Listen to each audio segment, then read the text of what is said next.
Want to make your first documentary, but you just don't know where to start? Well, today we're going to give you guys some tips that we've used along the way to help us get from idea to a final project. So I'm Justin with Media Bolt Productions, and some of the things that we've kind of found along the way to help you get ready to make a documentary are what we're going to talk about. The first topic is, how do you even find a subject? I think that could be one of the harder things, is like, I want to shoot something, but I don't know where to start.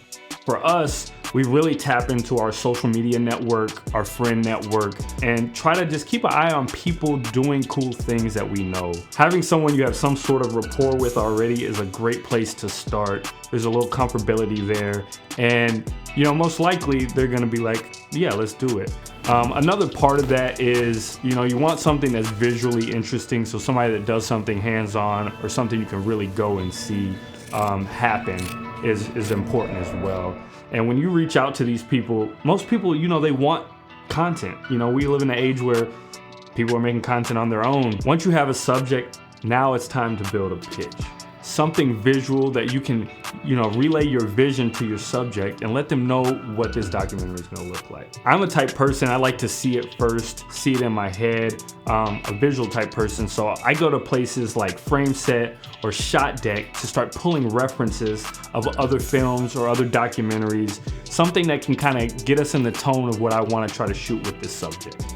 This is a great way to kind of, harness in what is the cinematography going to look like, what type of lenses are you going to try to use, are you just going to be run and gun? These type things are really important to kind of build the DNA of what the film is going to be. There's a couple different ways to structure those things. We like to use Milanote. It's a great place, or pitch.com, or you can use a free software like Canva and start to put these things together so that you can tell a story within the visuals and with the descriptions and start to plan out start, middle, and finish of your film.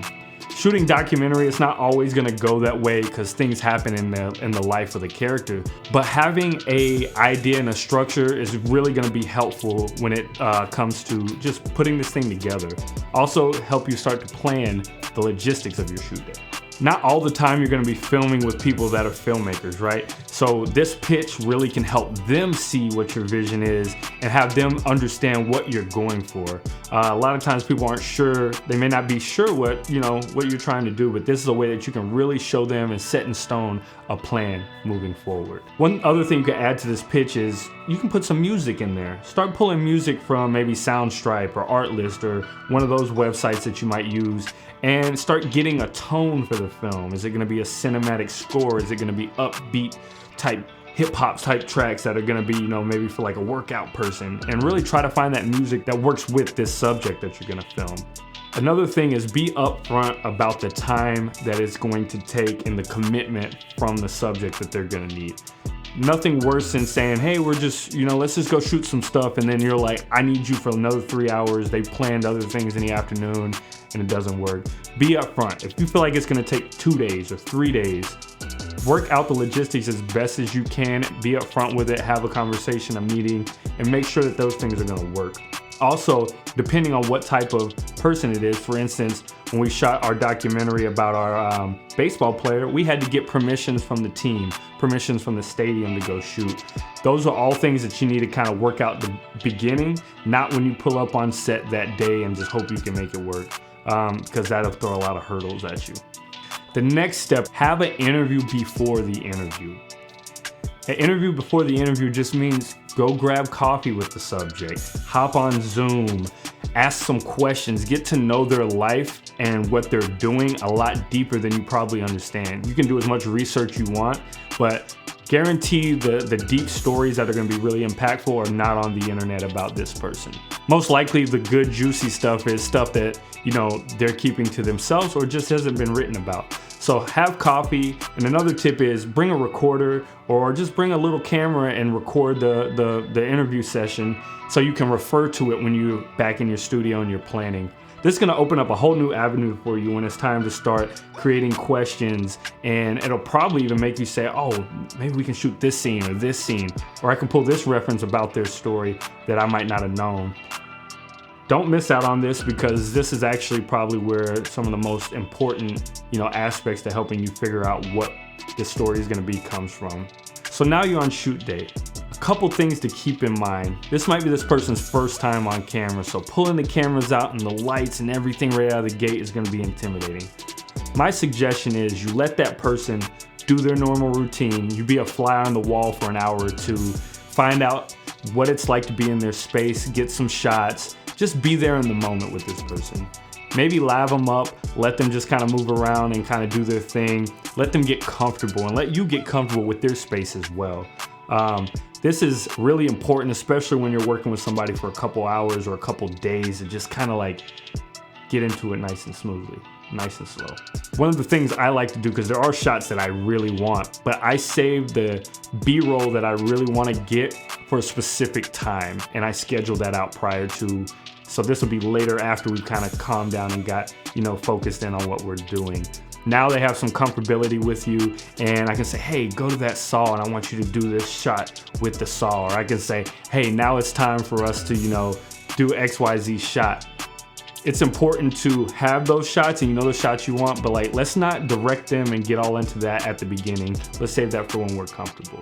If you're doing a multiple day shoot, or maybe we're shooting a day here and a day down the road, make sure you get interviews on both days, because the character's gonna change, the subject's gonna have things happen in their life, maybe have a better outlook on something. Don't be afraid to save that last little window of sunset for those very beautiful B-roll shots. Put that golden hour in there, make sure that we're done with everything else before golden hour, and go get those beautiful shots at the end of the day. That's also super key. Here's a bonus tip for interviews. Have a question or two or three where the subject just finished his statement. For example, winning the game felt like ... Give them that cue, have them repeat that and answer it themselves. Most likely, they're gonna give a brief, powerful statement in that moment. Something that's a one-liner, something that's a hard-hitting piece that you can use as an intro or a powerful moment, a climax of the film. I love doing this a couple times when I have something that I kind of want them to say, and this helps them get there. And if we can't quite get there, you can kind of say, okay, well, what I'm looking for is X, Y, and Z, and get that knocked out. I think that helps a lot. Sometimes people ramble and they get nervous and they just talk, and it's hard to cut through those statements. So this will help you have a couple different things to, have those short pieces that help tell that story. And there'll be great sound bites for trailers and stuff. So now we're in the editing booth. One of the #1 things you gotta do is get very comfortable with your footage.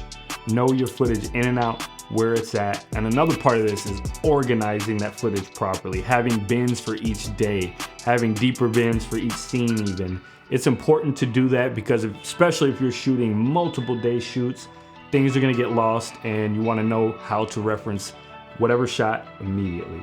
So bins, super important. For me personally, I put music on the timeline first and start to massage my scene and edit my scenes with music there. This helps me get the tone, the pacing of the scene, and just start to kind of get a feel of what's going on with what I want to do. Putting music in last, sometimes you miss out on those dynamic cuts that work with it, or you're just kind of working backwards in my opinion.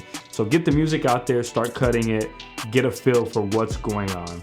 And the other thing, if you get stuck, don't be afraid to, maybe you don't have to edit the intro first, maybe bounce to the outro because you know exactly how you want it to end. It's okay to bounce around and then bring those scenes together and make everything kind of work. That's a great tip for when you get stuck.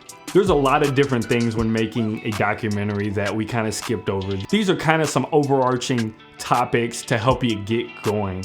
If there's anything that you think that I missed or you'd like me to go deeper on, just let us know down in the comments. For sure, we can do that. But documentaries is a beautiful thing to do and one of our favorite ways to enjoy filmmaking. If you enjoyed this video, do us a favor, hit that like button, subscribe to Media Bolt Productions. We're gonna have many more videos covering filmmaking, products, and just tips and tricks and the nuances of the game. Thanks for watching, and we'll see you next time. Peace.